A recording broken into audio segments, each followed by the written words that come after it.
Well, it's November the 8th, 2020. The ice isn't really melting out during the day. We've had a nice sunny day. It is a few degrees above zero though. And wherever the sun hits in the ground, top of it's thawing out. But the shady spots are remaining frozen. These girls in this parent hive here have come alive. I am confident that consolidating them like that was the right thing to do. The girls in the other hive there, they are still taking some syrup.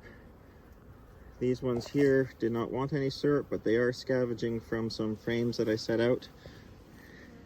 That some of the frames still have a bit of uncapped honey on them, so I'm letting them just clean those up.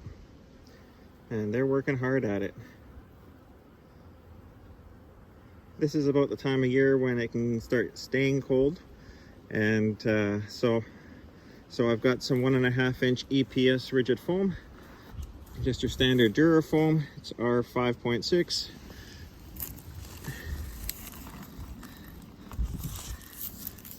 And on this backside we have a reflective barrier, a radiant heat reflective coating or covering, like a foil on it. So that'll go in towards the hives, and this should just help them make it through winter. You know, it can be a little bit strange here where we live. Sometimes we will have quite mild winters, very little snow. Other times we will have periods, you know, where it won't come up above -10 during the day, and everything pretty well freezes pretty solid. So because I'm so new at this, I really don't want to gamble and you know, try to risk these girls. I want to do the best I can for them. So we're going to insulate them, and we'll see how that works. And maybe in the future, as I become more experienced, I'll be able to make better judgment calls as to when they should or shouldn't be insulated. But right now we're going to do it maybe a little bit early, maybe not. Maybe November is, you know, pretty standard. Those around here who are covering up their hives, they're moving them to sunny locations and putting insulative covers and stuff on them now. So I think I'm, you know, sort of at least in the majority of what our neighbors are doing. So you can learn a lot from neighbors sometimes. So I'm just gluing it by putting some vertical beads of gun foam in there, and then I'm just sort of taping it all in and holding it together. Then after this, I'm going to put a piece on the top, and that piece on the top will also be glued on, and that should really hold everything together. Beautiful day though, right? I mean, the sun's low. That's as high as the sun pretty well gets today. And working in a temperature like this is just so nice. You know, it's just a few degrees above freezing, and it's just refreshing to work in this. It's yeah, if I could have it like this every day, well, the bees wouldn't like it, but I certainly would. Okay, well, I got my top prepped. This is the part I'm not quite sure how kindly they're going to take to this, but I think if I'm quick, it'll work out fine.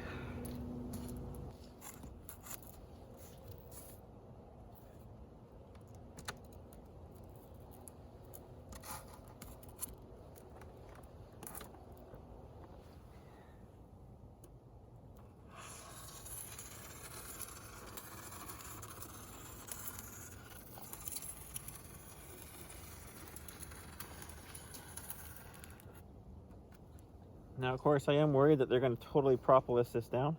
I'm hoping with the foil cover that I'll be able to lift it up without too much trouble. But if this turns into a bit of an experiment this year, okay. Life is an experiment.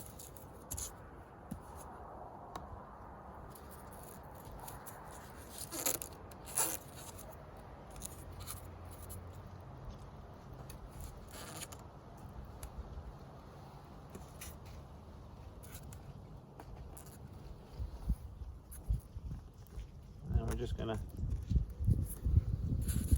hold this up with some tape, because of course the foam is expanding, so it's going to want to just push itself away if it can. But we won't let it do that. If these things work out well, then next year I think I'll make some sort of jig. The hope being, of course, that I'll have quite a few more hives, but you never know. They can't take that for granted.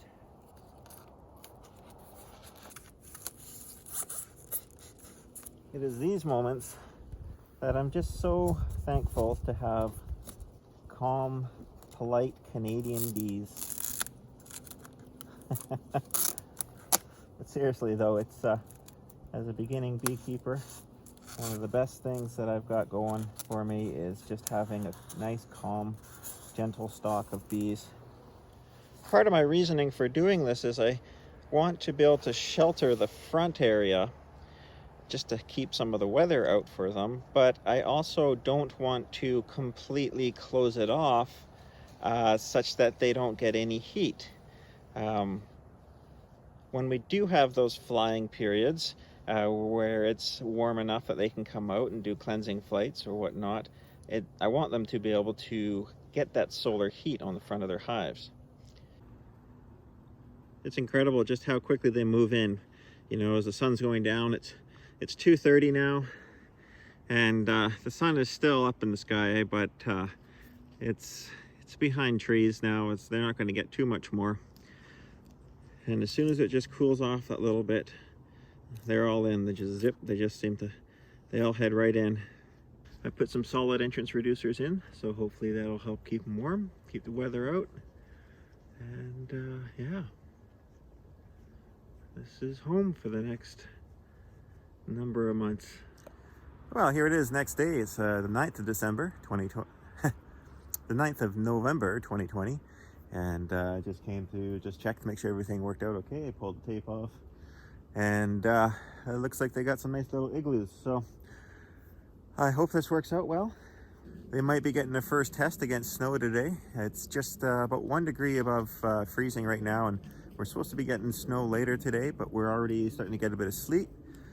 I guess now that these girls are cozy, I should probably look after myself and find a sweatshirt or something. You know, if it's winter's actually going to be here now. Oh, we got a guard hanging out there.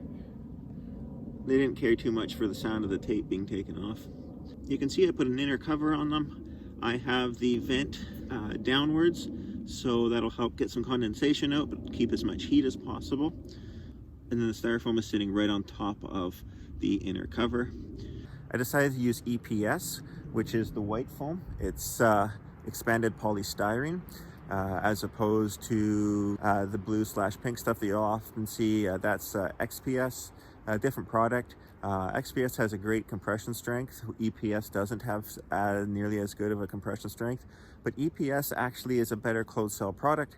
It will do better over the long run when it's wet and weather is on it constantly. So that's the reason for choosing it. It happens also to be a little bit cheaper, which never hurts, right? So my main concern right now is just whether or not they're going to try to chew the foil liner off the inside. I am not expecting that to be an issue. I know Ian Stepler uses that foil insulation blanket material, and they seem to work okay with that. And this is probably just a similar type of foil, I hope. So we'll see. No guarantees. It's beekeeping. There are no guarantees. Anyways, you guys have yourselves a great November, and we'll catch up with you a little later.